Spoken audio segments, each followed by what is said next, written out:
ಪ್ರಜಾಸತ್ತಾತ್ಮಕ ಗಣರಾಜ್ಯವೊಂದಾಗಿ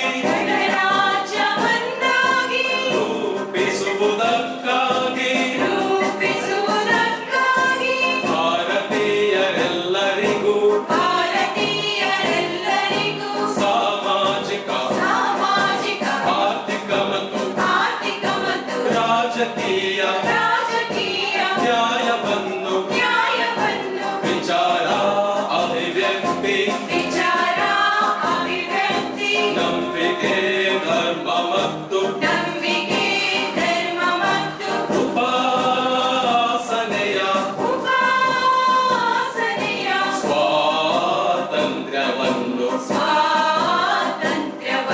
ಸ್ಥಾನಮಾನ ಮತ್ತು ಅವಕಾಶಗಳ ಸಮತೆ ದೊರೆಯುವಂತೆ ಮಾಡಲು ವ್ಯಕ್ತಿ ಗೌರವ ದೇಶದ ಏಕತೆ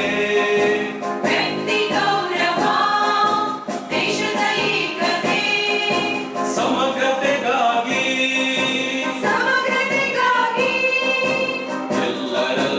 ಎಲ್ಲರಲ್ಲಿ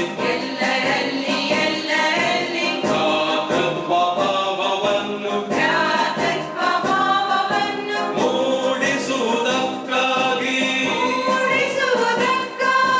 ದೃಢ ಸಂಕಲ್ಪ ಮಾಡಿ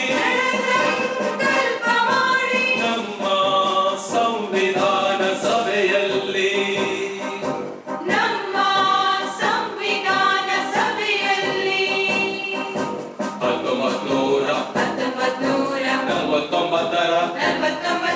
ನವೆಂಬರ್ ತಿಂಗಳ 26ನೇ ದಿನ ಈ ಸಂವಿಧಾನವನ್ನು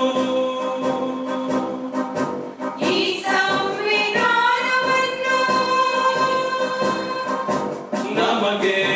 ನಾವೇ ಅರ್ಪಿಸಿಕೊಂಡು